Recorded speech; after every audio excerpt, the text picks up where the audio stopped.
Okay, yeah, there's two of us from the ashram and we're ready for you. Hare Krishna.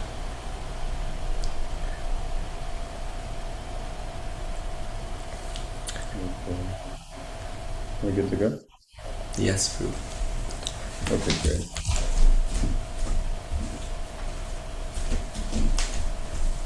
Wonderful. Thank you all for coming. Thank you for giving me this opportunity to speak on the illustrious Srimad Bhagavatam. Today we'll be reading from First Canto, Chapter 2, Text 5. I'll go ahead and offer my invocation prayers, and we'll begin with reading the Sanskrit.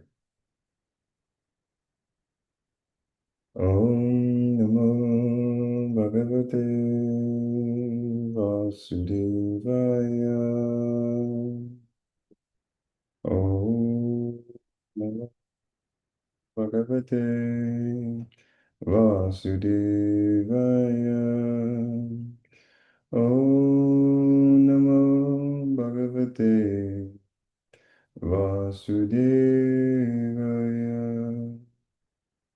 Narayanam namaskritya naram jaiva narottamam devam saraswatam vyasam tato jayamudhirayam. Before reciting the Srimad Bhagavatam, which is the very means of conquest, one should offer the respectful obeisances to the personality of Godhead Narayan, and to Narayana Rishis, the most human being, to Mother Saraswati, the goddess of learning, and to Srila Vyasadeva, the author. I'd also like to offer my respectful obeisances to His Divine Grace, A.C. Bhaktivedanta Swami Prabhupada, and his sincere followers, by whose grace we have access to this transcendental literature. Vastapai Sabatishu Nityam Bhagavata Sevaya Bhagavate Vitamashloke Bhaktir Bhagavati Neshtiki. By regular attendance on classes on Srimad Bhagavatam and by rendering of service to the pure devotee, all that is troublesome to the heart is almost completely destroyed, and loving service unto the personality of Godhead, who is praised with transcendental songs, is established as irrevocable fact.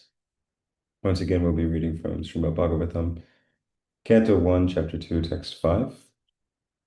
Should I share my screen, or I can just read from this end? That would be nice, Prabhu. I have the book, but I don't know if Josh has. Okay. Can this be seen all right? Okay, good.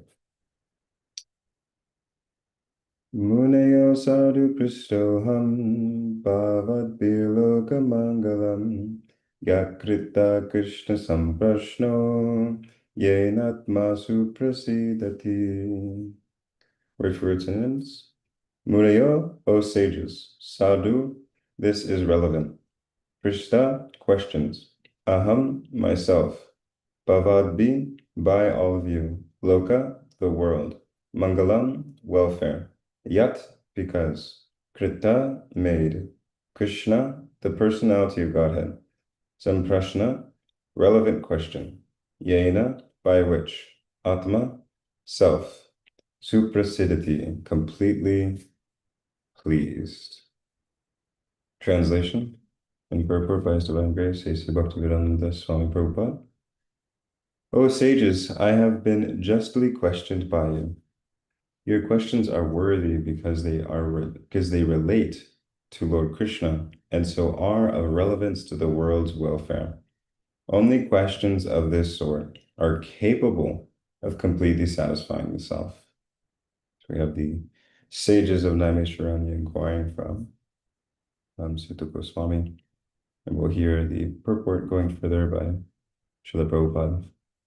Purport. Since it has been stated herein before that in the Bhagavatam the absolute truth is to be known, the questions of the sages of Naimisharanya are proper and just, because they pertain to Krishna, who is the Supreme Personality of Godhead, the absolute truth.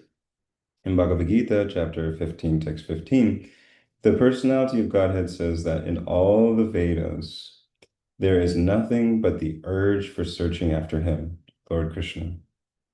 Thus, the questions that pertain to Krishna are the sum and substance of all the Vedic inquiries. By all the Vedas, Krishna is to be known. The whole world is full of questions and answers. The birds, beasts, and men are all busy in the matter of perpetual questions and answers. It's interesting. I had a god sister who had a reflection that They realized their entire life was just these questions and answers. Every conversation was just questions and answers. And that was very astounding for them to realize. And here Prabhupada was going to continue elaborating that realization. In the morning, the birds in the nests become busy with questions and answers. And in the evening, also the same birds come back again. Same birds come back and again become busy with questions and answers. The human being, unless he is fast asleep at night, is busy with questions and answers. The businessmen in the market, the businessmen in the market are busy with questions and answers. And so also the lawyers in the courts and the students in the schools and colleges. The legislators in the parliament are also busy with questions and answers. And the politicians and the press representatives are all busy with questions and answers. Although they go on making such questions and answers for their whole lives, they are not at all satisfied. Satisfaction of the soul can only be obtained by questions and answers on the subject of Krishna. Krishna is our most intimate master, friend, father, or son, an object. Krishna is our most intimate master, friend, father, or son, an object of conjugal love. Forgetting Krishna, we have created so many objects of questions and answers, but none of them are able to give us complete satisfaction. All things but Krishna give temporary satisfaction only. So if we are to have complete satisfaction, we must take to the questions and answers about Krishna. We cannot live for a moment without being questioned or without giving answers. Because the Srimad Bhagavatam deals with questions and answers that are related to Krishna, we can derive the highest satisfaction only by reading and hearing this transcendental literature.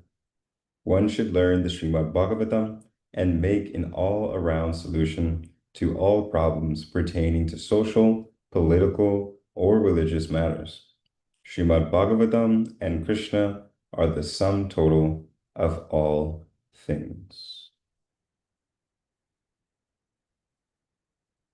Om Meganatimirandasya Gananjana Shilakaya Chakshurmilitanjana Tasmai Shri Gurave Namah Shri Chaitanya Manobishtam Stapitam Yena Bhutale Swayam Rupa Karamayam Dadanti Swaparantikam Vandeham Shri Guru Shri Yuta Parakamalam Shri Guru Vaishnavam Shri Rupam Sagrajatan Sahagana Raghunatam Vitam Tam Sajivam Sadvitam Savadutam Bhajina Saitam Krishna Chaitanya Devam Shri Radha Krishna Padam Sahagana Lalita Shri Vishakam Vitamshcha Hey Krishna Karuna Sindhu Dinabandhu Jagapate Gopesha Gopika Kanta Radha Kanta Namostute Tapta Kanchana Gaurangi Radhe Vrindavaneshwari Vrishabhanu Sute Devi Pranamami Priye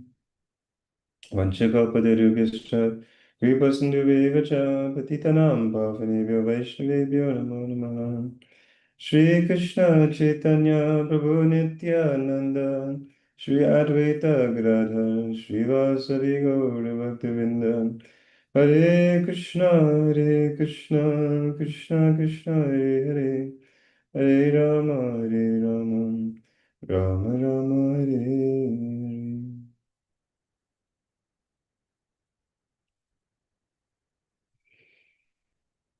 Once again, we'll read the translation for Canto 1, Chapter 2, Text 5. O sages, I have been justly questioned by you. Your questions are worthy because they relate to Lord Krishna and so are of relevance to the world's welfare. Only questions of this sort are capable of completely satisfying the self. Okay, so to set the scene here, we are in this first canto of the Srimad Bhagavatam, where it's picking up with Lord Krishna's pastimes with the Pandavas and setting the scene about how later Maharaj Parikshit will soon to be cursed by Shringi, and thus having 7 days to live, he wants to know. He has these questions, and he's asking the sages, and they're finding the best amongst them to answer Maharaj Parikshit's questions. And they unanimously decide upon the arrival of Shukadev Goswami that he is most fit to answer these questions. And then here we have another layer. We see this pattern very frequently in Srimad Bhagavatam, that there will be layers. Sometimes we'll get 4 or 5 layers deep, pastime within a pastime within a pastime. And so another outer layer of the scene of Shukadev speaking to Maharaj Parikshit is that Sutta Goswami, who heard the conversation between Shukadev Goswami and Maharaj Parikshit, will now be speaking this essence of Srimad Bhagavatam to the sages of Naimisharanya, who are planning to do a great yajna for the benefit of society in general, knowing that the age of Kali is upon them and that there will be much darkness in this time period. So they are wanting to do a yajna, a sacrifice, so that people may have a guiding light in the midst of this darkness. And thus they present their questions. To my understanding, they present these questions to Sutta Goswami, who now is speaking this verse and appreciating that their questions are rightly inquired, correctly composed, that because these questions are not mundane at all, they have to do with Krishna, that they have the topmost relevance for the world at large, which would explain why Prabhupada is saying at the end that of this purport that Srimad Bhagavatam, we should learn Srimad Bhagavatam and use it for the all-around solution to all problems pertaining to social, political, and religious matters. So not only for our spiritual life, but a holistic view of all aspects of the world as well. And so with that, Sutta Goswami is going to continue with the narration of the whole of Srimad Bhagavatam, concluding in the 12th canto, and at the end of which the sages express their great jubilance and ecstasy, recognizing that Srimad Bhagavatam is the topmost ripe fruit for transcendence.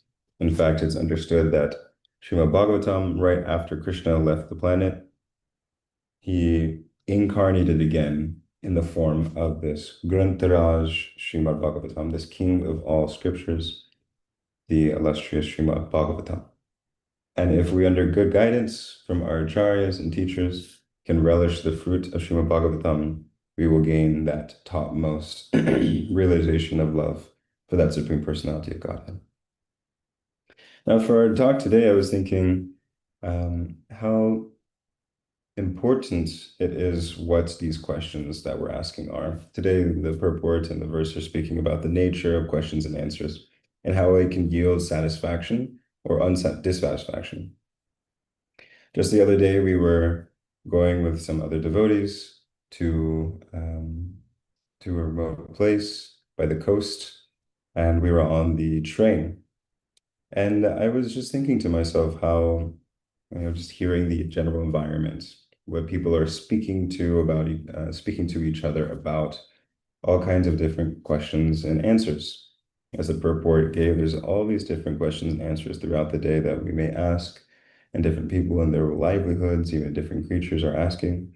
And it was very curious to see the social experiment going on where people are inquiring and commenting about different things.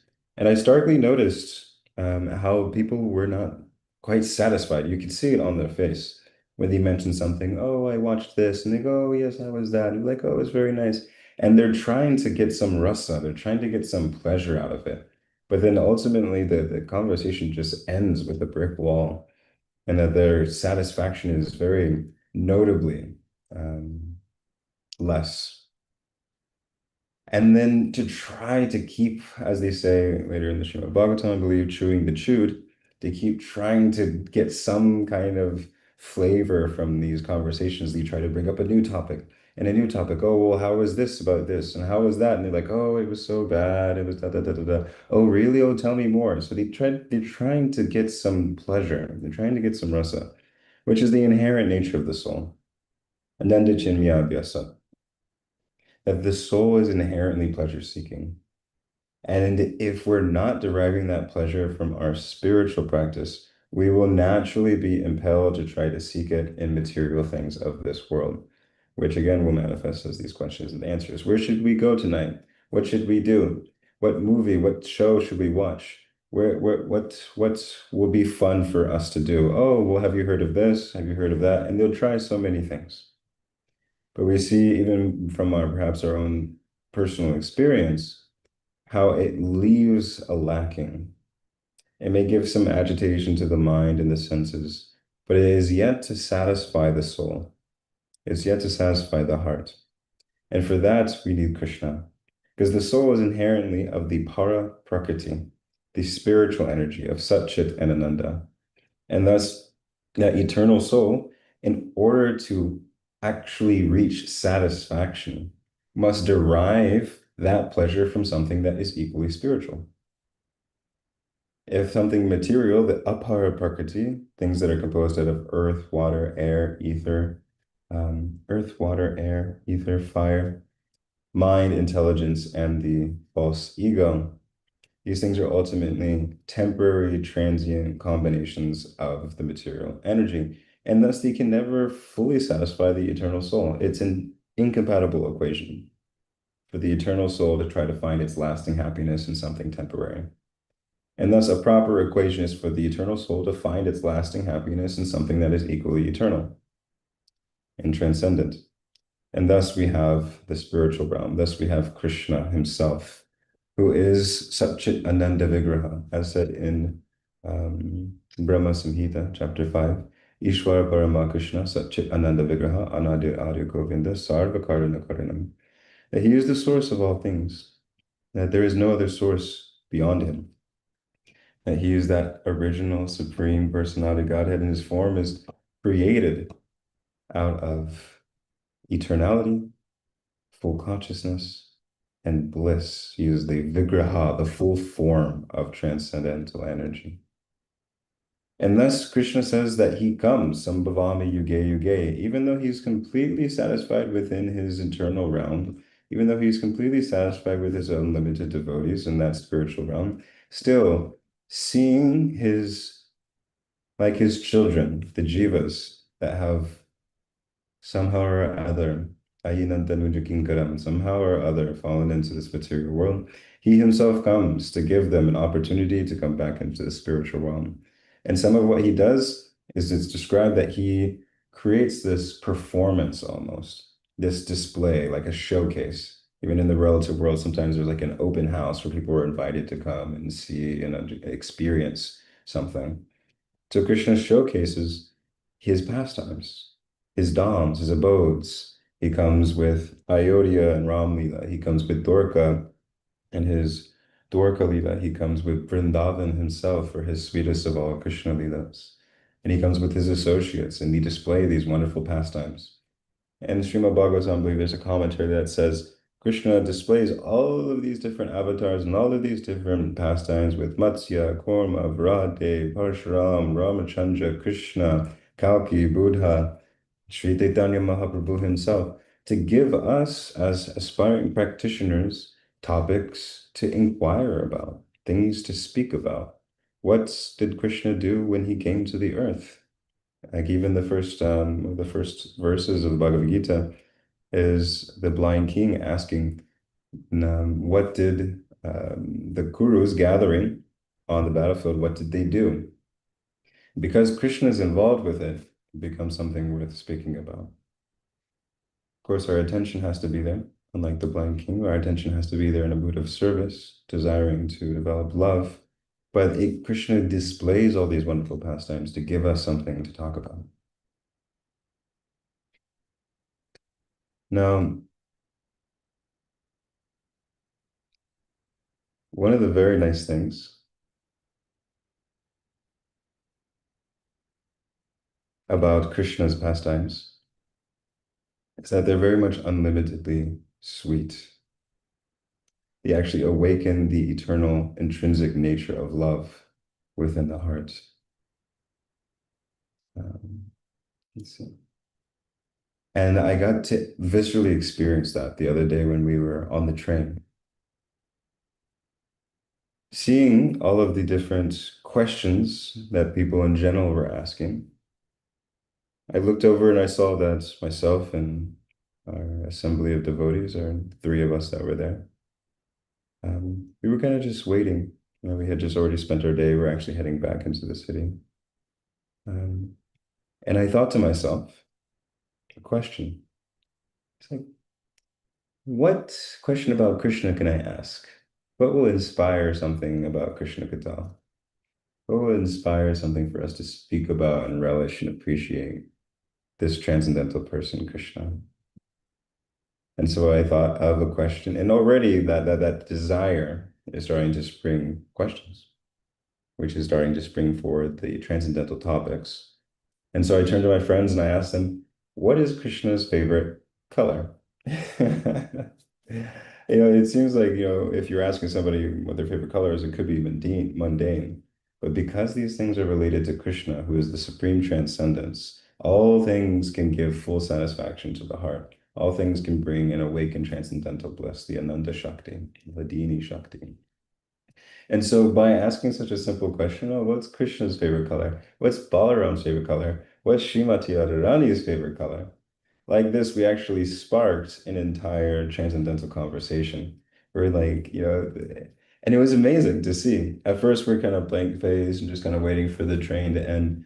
But just by asking simple questions regarding to Krishna, there was this energy, this exuberance where we're laughing and there's smiles and there's a radiance on their face like never before. Just in asking these simple questions regarding Krishna, anything regarding Krishna, and it can be very satisfying to the heart. And from that, it sprung into further pastimes of, oh yes, Krishna's favorite color is gold, and Radharani's favorite color is Sham, is dark like Sham. And then it springboards into other pastimes where everything she sees, whenever she sees something that reminds her of Krishna, it awakens transcendental ecstasy in her heart. And thus, hearing these pastimes engages us in the cleaning process. Cheto Darpana Marjana, as mentioned in the first verse of Shikshastakam, that simply by engaging and speaking and chanting Krishna's names, engaging in Shravanam and Kirtam, Vishnu Smaranam, that it cleans the mirror of the heart. And that when the topics of Krishna enter into our hearts, it reflects a Ananda Buddhivardhanam, a great ecstatic bliss. And we see this amongst so many of the pastimes, particularly in the Chaitanya Charitamrita, that when they, we're just reading this in our personal reading of Madhya Lila, that when the devotees came from Navadvip, who were so much longing to meet and see Sri Chaitanya Mahaprabhu, who actually had left Jagannath Puri and gone on a South Indian tour, and people didn't know. I mean, there was not text message, email, there was no way of contacting him. So they had no idea if he was ever going to return. He's a sannyasi, he can go anywhere. He only had one servant with him and no way to contact him. And so after many months had passed, Sri Chaitanya Mahaprabhu, he finally comes back to Jagannath Puri. And it was like the life airs, it was like the soul entering into the body. It was like gaining their life back when Sri Chaitanya came. And all the devotees became very excited to go and see him. And they had sent a messenger to Navadvip to let the residents of Navadvip, who were also burning in Virpalamba, this divine separation, they let them know that Chaitanya Mahaprabhu has returned to Jagannath Puri. Please make your arrangements and come quickly to see him. It's described that something like over 300 devotees from Navadvip had come, all intimate associates of the Lord, had come to see Sri Chaitanya Mahaprabhu.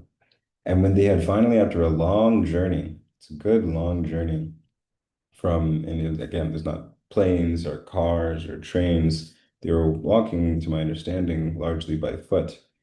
And so this long journey, but the whole time they're just absorbed in this ecstatic remembrance of Sri Chaitanya, that every step is bringing us closer to the Lord of our lives, this golden, brilliant form of Sri Krishna Chandra, as Gauranga Mahaprabhu. And so walking as they're arriving to Sri Jagannath Puri Dham, the king I believe of Orissa, he is there in Puri and goes to the top of the palace. He's accompanied by Sarvabhauma Bhattacharya and Gopinathacharya. And there he inquires, who are these devotees? And he's like the king of Puri, the home of Lord Jagannath. Certainly, King Prataparuja has seen all types of kirtans, all types of religious displays, all types of chanting of Krishna's holy names. And yet, when he sees these effulgent devotees entering into Jagannath Puri, he's astonished. What kind of kirtan are these devotees of Sri Chaitanya Mahaprabhu engaged in? This is like nothing I've ever seen before. Their ecstatic love that is exhibiting all over their bodies, their hue that is effulgent and glowing like a second sun.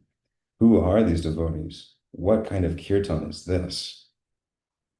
I believe it's either Sarvabhauma or Gopinath who revealed to the king that this is no ordinary kirtan. This is Prem Sankirtan. This is that kirtan of the ecstatic love of Sri Chaitanya Mahaprabhu that has awakened the innermost sentiments, sentiments that before were not much known to the world, sentiments that Madhavendra Puri had brought into this world and planted the seed, and from which Sri Chaitanya Mahaprabhu was relishing in his own personal ecstasies. And part of his mission was to not only relish it, but to distribute it across the world, to give everyone this opportunity for this innermost relishment of prema, of Krishna prema, and reflecting the mood and sentiments of the residents of Vrindavan. And so seeing this, King Prataparuja was very much astounded. There was a very wonderful gathering of the devotees. And so by our asking proper questions about Krishna and all of these wonderful pastimes, we can spark so much nice discussion, and it can awaken the inherent mood of love for Krishna. We have about 10 minutes, so I'll close with one example. I like to give the example of a jewel covered in mud. Say you have an emerald, a diamond, a pearl, a lapis lazuli, and a bit of gold.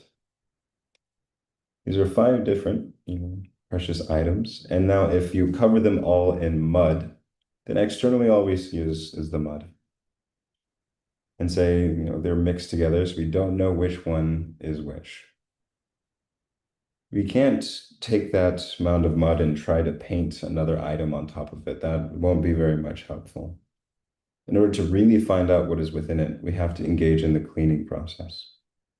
And by washing it, scrubbing deeply, that Cetodarpana Marjanam, by hearing these transcendental questions and answers, by cleaning the heart, we actually start to move away the dirt. And then at some point, you start to see a little bit of what's inside of the mound of mud. You go and, oh, that's a pearl in there. It's a pearl in there. And still you have to continue through the rest of the cleaning process for the full brilliance of that jewel to be revealed. But at some stage, you start to get an idea of what's inside. This all happens by the cleaning process.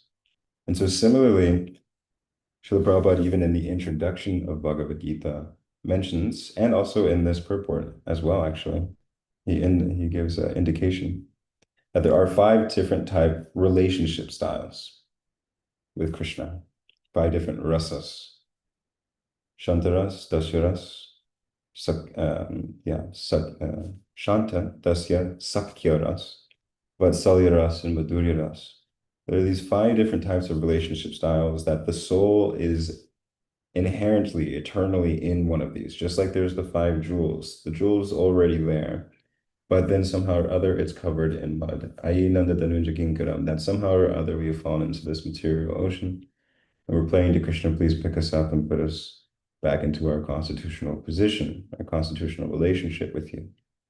And so right now for us as Sanikas, we're discovering that. That's our goal in our practice. That's the goal of our questions and answers, is to realize our eternal relationship with Krishna and to re-engage in that relationship. And here, in so many places, Prabhupada is mentioning this, and even in this purport today, he's mentioning that Krishna is our most intimate master. What relationship is that? Dasyaras. He's our friend. What relationship is that? Sakyaras. He's either our father or son. What relationship is that? Vatsalyaras. Or our object of conjugal love. Madhuryaras. So like this, they're focusing in this case on the 4 instances. Also, Shantaras is also awe and reverence, reverential moods. So they can, perhaps group that with intimate master. And so like this, there are these relationship styles. And by the process, and like Prabhupada mentions continually, for getting Krishna, we have created so many objects of questions and answers, but none of them are able to give us complete satisfaction because they don't engage who we actually are as an eternal soul in one of these relationship styles with Krishna. And so by hearing these questions and answers, by hearing these wonderful topics, we actually gradually, by the process of cleaning away the mud, it's self-revelatory, Raja Vijay Guyam. It's self-revelatory spiritual practice that at some stage, according to Vishnu Chakravarti Thakur, usually around the stage of Nishta, after Narsanavritti, the inclination towards one of these relationship styles is revealed.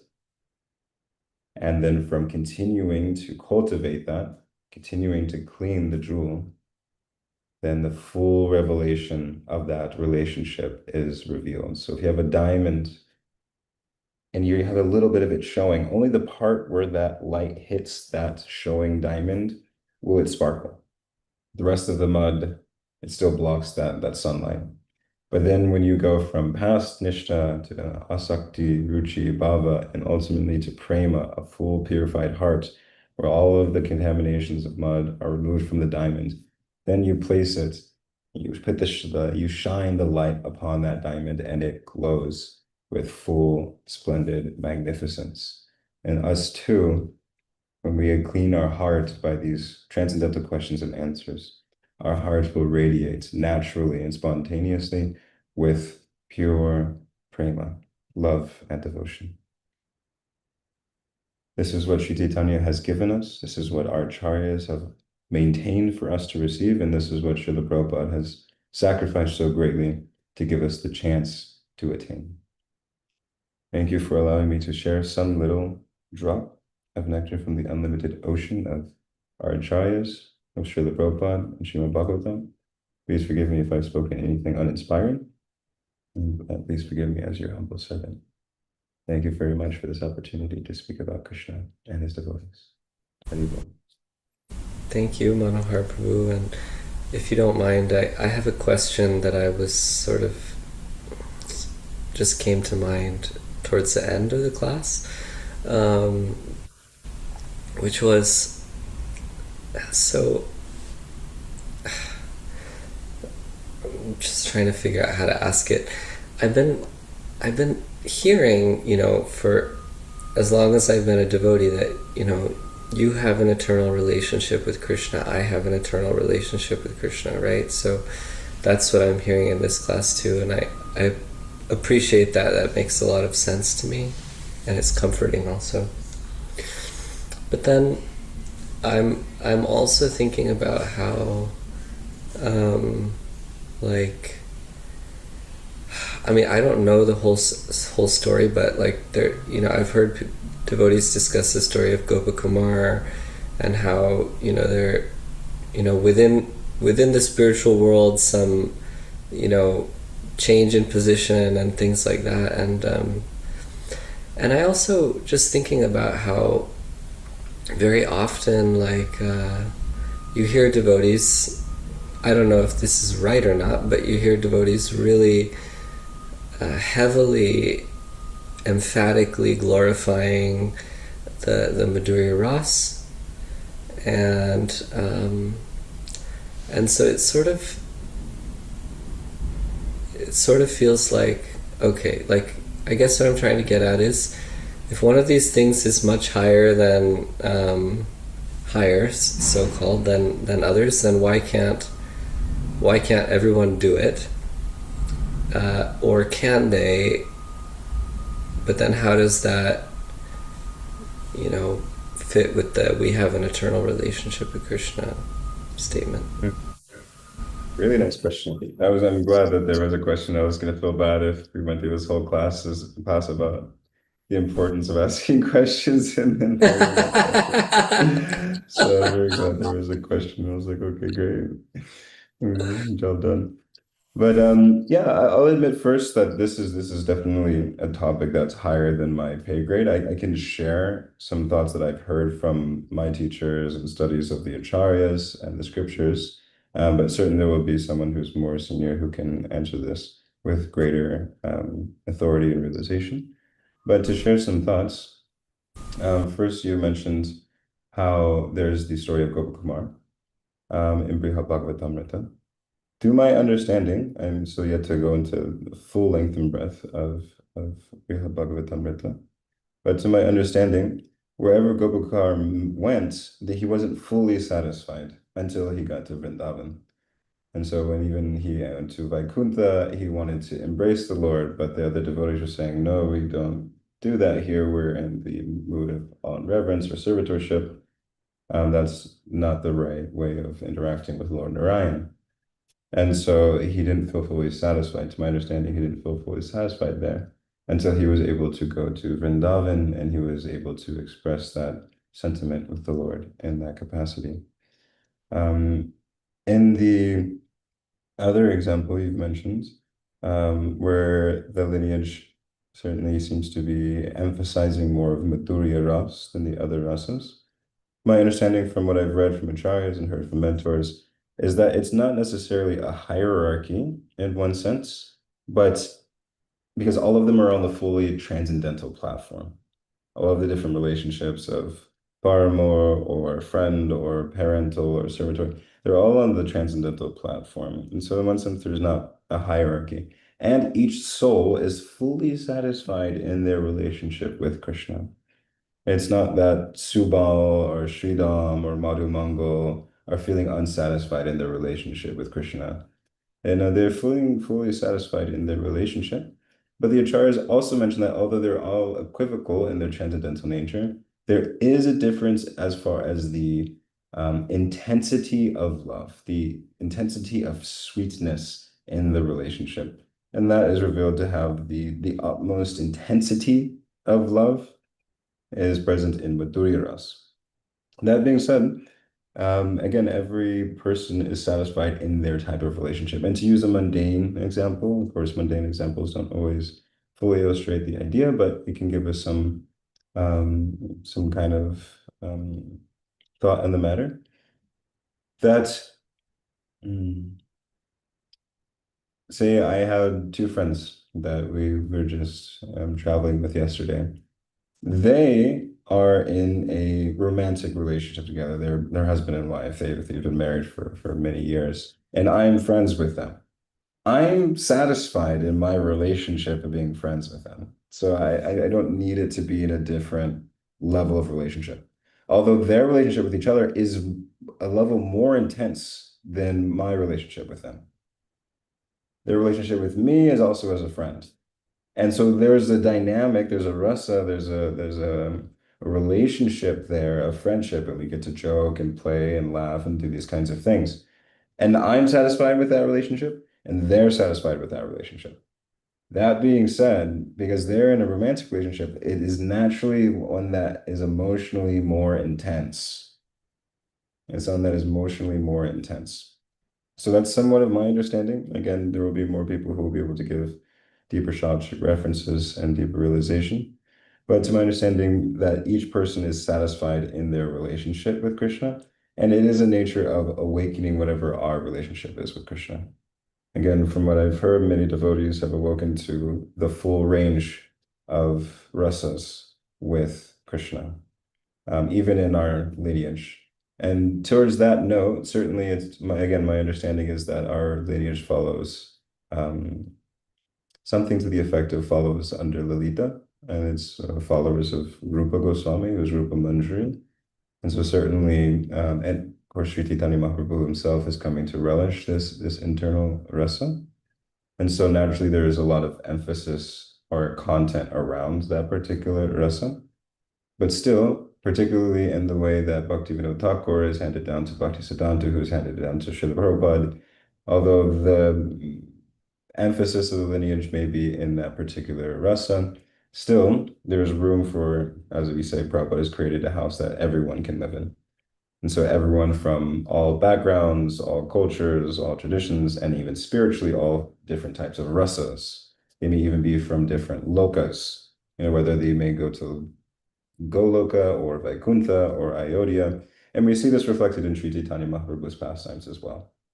That although Rupa and Sanatan are understood to be mandris of Vrindavan, still their brother, Anupam, was a worshipper of Lord Ram, as well as Murari Gupta, who was an intimate associate of the Lord. He was none other than Hanuman. And the Lord will actually display a few pastimes to reveal this point. Like when he told Hanuman, oh, you should worship, or he told Murari Gupta, who's Hanuman, you should worship Lord Krishna. You should worship Lord Krishna. He's the sweetest of all persons. And Murari Gupta tried, and he became in this state of anxiety because on one hand, he couldn't neglect the instruction of his worshipful Lord, Sri Chaitanya Mahaprabhu. But every time he would chant Krishna's name, he would just start thinking about Lord Ramachandra. And so he was in complete anxiety and he was ready to actually leave the planet. But Sri Chaitanya Mahaprabhu stopped him and said, yes, this is because you are an eternal associate of Lord Ramachandra. And thus that nature, that attraction is inherent and intrinsic. And there's also accentuation on this in Sri Brihad Bhagavatamrita, again with Prahlad Maharaj and Hanuman as Narada is seeking out the greatest devotee, that Hanuman is intrinsically devoted to Lord Ramachandra. That's just where his heart goes. And so I suppose that would be the emphasis for us as sadhakas. We have to always, particularly while we're still in the Vaidhi Bhakti process, we have to just really develop our faith in Shastra and in Guru and practice deeply. And then Krishna will guide us the rest of the way. He says, as one approaches me, so I reciprocate. And so he'll guide us to these deeper realizations afterwards. But it's proper that we understand the tattva and follow under the guidance of good mentors and teachers along the way. Just super, super quick before we finish, just a follow-up. Sure. So, in my, relatively neophyte stage of devotional service, you could say, does it mean that, is it actually a display of immaturity for me to think, oh my gosh, I really hope that I get to serve Krishna in Vrindavan. I really want that. Is that actually immature? Should I be, as a somewhat new practitioner, I've been practicing devotional service for less than 10 years. Like, should I instead just think like, oh yeah, wherever I end up, I'm ready. That's gonna be great. Because my understanding is, hankering for some service, some particular mood is also, helpful in, making some advancement, but I don't really have the full picture. Yeah. Yeah, it's a really wonderful question. And again, there will be more senior persons who are more fit to answer this question. To share a brief thought. The standalone idea that we should hanker for a particular residence that calls to our heart is appropriate. But in context, if we're new, then we should always tread very carefully, which is why we have to always be under guidance. Tadvidi pranipatena pariprashne sevaya upadikshana kyaginam gyaninas tattvadarshana. That we should always be under the guidance of the tattvadarshini, the one who has seen the truth, the one who has realized this platform, so they can actually guide us accordingly. And when we always stay under this shelter, like even in our morning prayers, we sing Yasya Prasada Bhagavat Prasado, Yasya Prasada Nagati Gutopi. And we always stay under the shelter of the spiritual master. And by their guidance, we advance. By their being pleased with our advancement, we advance. Or being pleased with our service or pleased with us, then we advance. And so more directly, is it okay or is it good that we're desiring? Objectively, yes. And subjectively, it's to be considered whether that desire is on the mental platform or on the spiritual platform. If it's something that's awakening within the heart as an attraction, then that's very nice.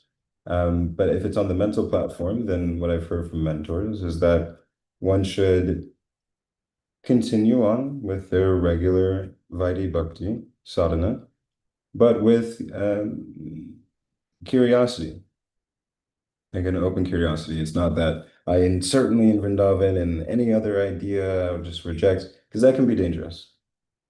That can be dangerous because if we actually realize that we're not in Vrindavan and we're in a different spiritual realm, then we may reject that due to the mental platform, which won't be good for our progress. And so we may feel like, well, I'm really appreciating Vrindavan Leela, but we still also keep the heart open that, oh, maybe when I started hearing Ram Leela, I was more attracted to Ram Leela. And Prabhupada notes that the real mark of maturity for a growing sadhaka is that they'll relish the pastimes of all realms. They'll relish all of the pastimes from Vaikuntha to Ayodhya to Dwarka to Vrindavan. They'll relish them all deeply. And then gradually, by the process of hearing and chanting, they'll start to be attracted in an emphasis to one particular realm. But it becomes an emphasis while they still appreciate and relish all of the Lord's pastimes. And so, like this, there's one other point that I wanted to mention. Krishna. They'll start to relish a particular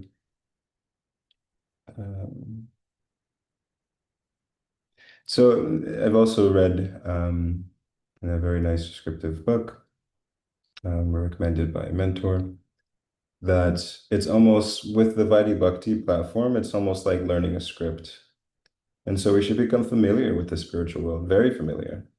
According to our adhikar and having read Prabhupada's books to understand the tattva, to understand the ontological scientific nature of the spiritual world and of Krishna.